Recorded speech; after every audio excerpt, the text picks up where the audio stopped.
وأطيعوا رحمكم الله. أنصتوا واستمعوا وأطيعوا رحمكم الله. أنصتوا واستمعوا وأطيعوا رحمكم الله.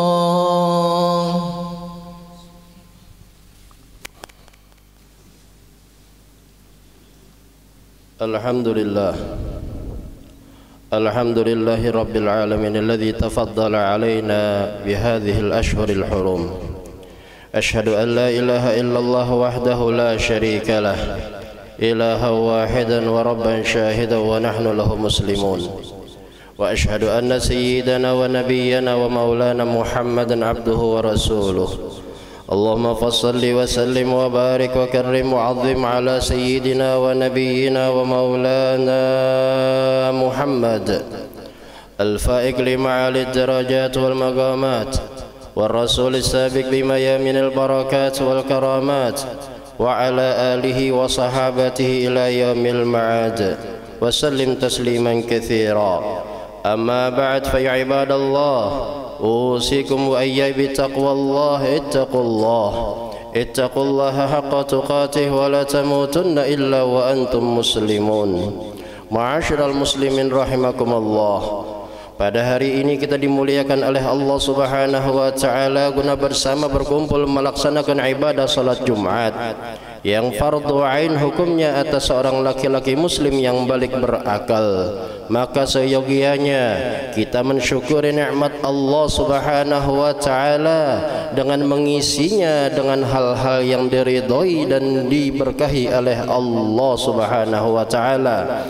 Maka khatib berwasiat pada diri khatib sendiri dan hadirin sekalian untuk senantiasa meningkatkan keimanan dan ketakwaan kepada Allah Subhanahu wa taala, khususnya di zaman dan era ini, khususnya di wilayah kita.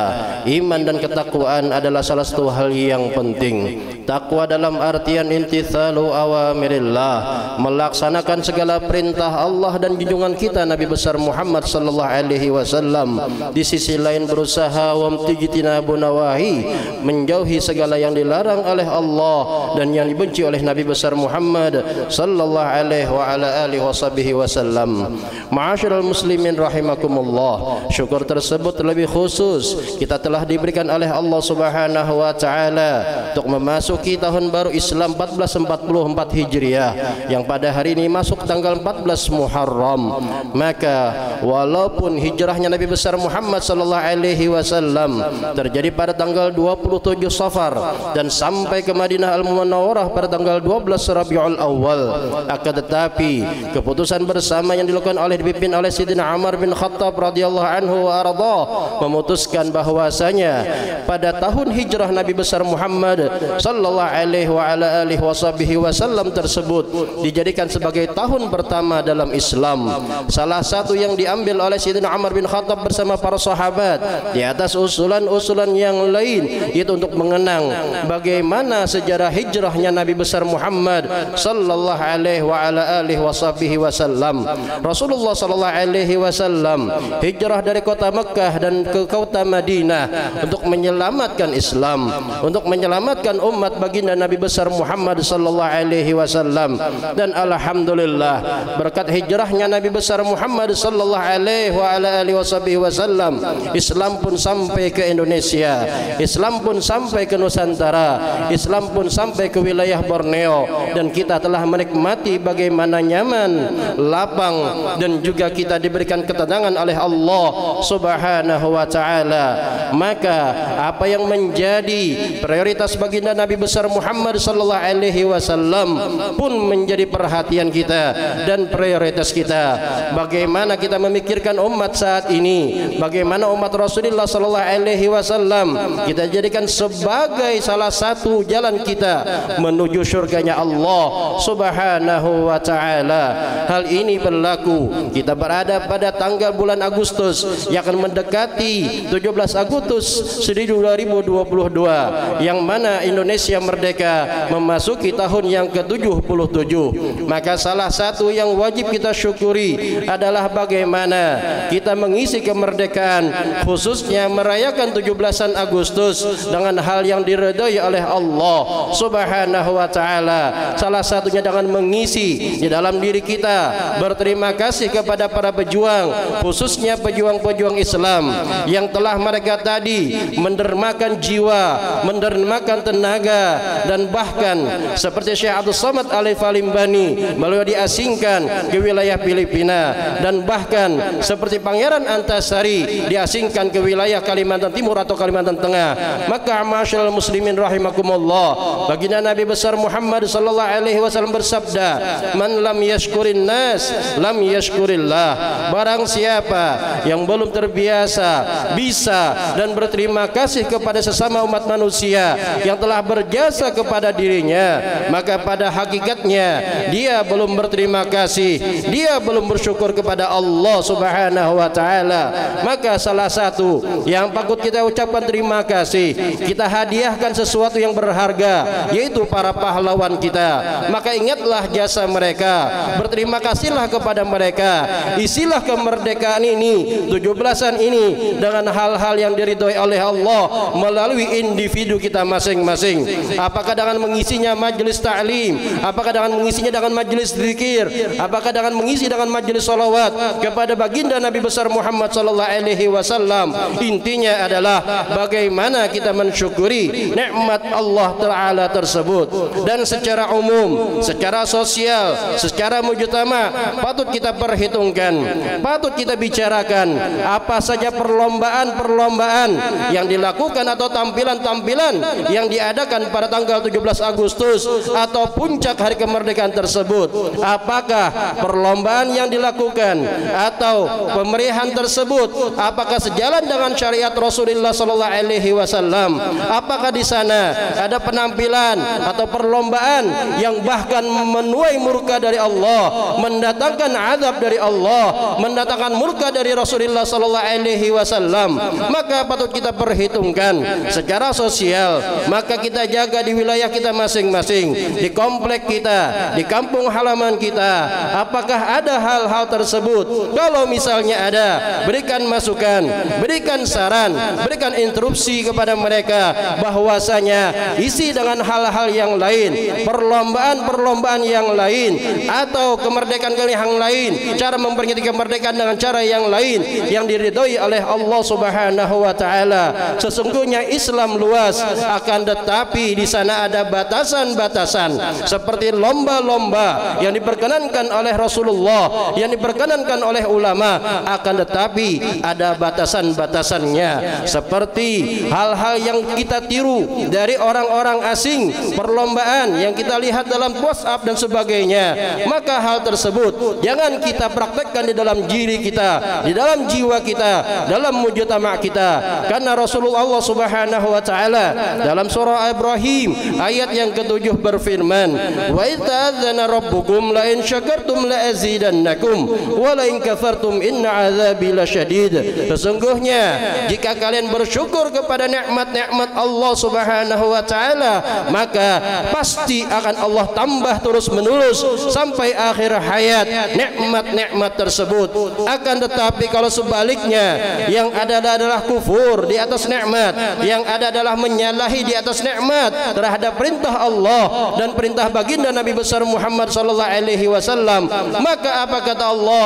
Inna azabi lasyadid. Maka sungguh azabku amatlah pedih. Maka bersyukurlah dengan apa yang telah diberikan oleh Allah. Isilah syukur tersebut dengan hal-hal yang membahagiakan baginda Rasulullah, yang membuat Allah Subhanahu wa taala ridha. Mudah-mudahan kita dijadikan sebagai orang-orang yang diridhoi oleh Allah, dibanggakan oleh baginda Nabi besar Muhammad sallallahu alaihi wa ala alihi wasallam, dan mudah-mudahan kita tergolong orang yang berterima kasih kepada pendahulu kita, para pahlawan, para ulama yang telah berjuang di jalan Allah dalam memerdekakan NKRI yang tercinta ini. Dan mudah-mudahan negara kesatuan Republik Indonesia senantiasa diberkahi oleh Allah, senantiasa dicintai oleh Allah, senantiasa diturunkan rahmat oleh Allah, dan masyarakat serta pemerintahnya pun mudah-mudahan dijaga oleh Allah, diberikan taufik dan hidayah oleh Allah, dan senantiasa mereka dilindungi oleh Allah Subhanahu wa taala, dan segala maksiat, segala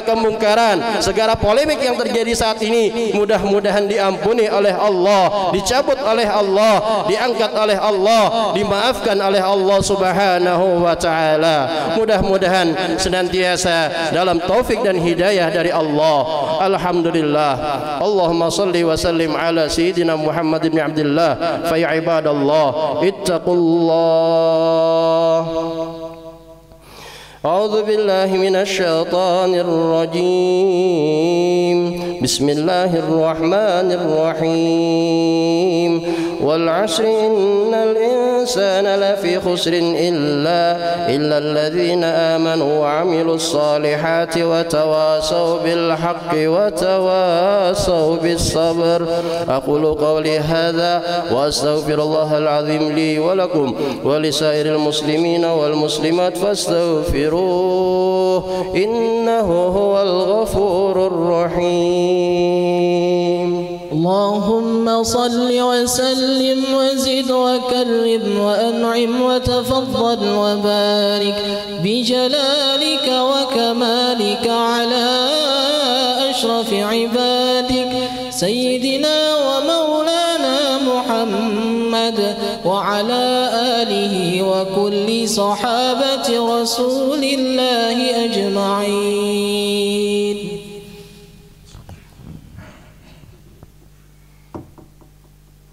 Alhamdulillah, alhamdulillah wa kafa. Ashhadu an la ilaha illallah wahdahu la syarika lah wa ashhadu anna sayyidana wa nabiyyana wa maulana Muhammadan abduhu wa rasuluh.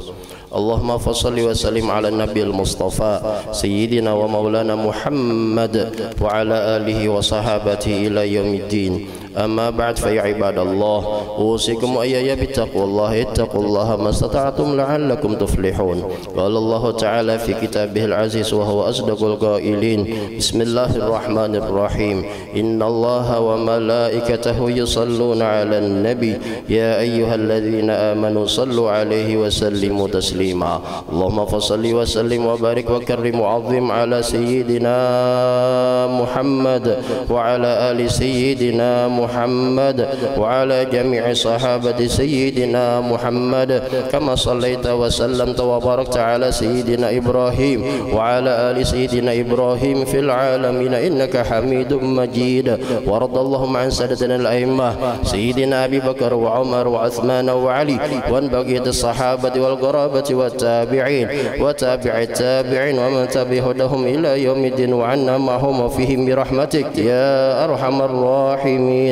اللهم اغفر للمسلمين والمسلمات والمؤمنين والمؤمنات الأحياء منهم والأموات وارزقنا كمال المتابعة بالنبي محمد صلى الله عليه وسلم ظاهرا وباطنا في عافية وسلامة برحمتك يا أرحم الراحمين. اللهم اجعلنا مظاهر الخيرات ومظاهر الحسنات ومظاهر البركات ومظاهر المسارات في الدين والدنيا والآخرة. ربنا آتنا في الدنيا حسنة وفي الآخرة حسنة وقنا عذاب النار. عباد الله إن الله يأمر بالعدل والإحسان وإيتاء ذي القربى وينهى عن الفحشاء والمنكر والبغي يعظكم لعلكم تذكرون. اذكروا الله العظيم يذكركم واشكروا على نعمه يزدكم والله يعلم ما تصنعون.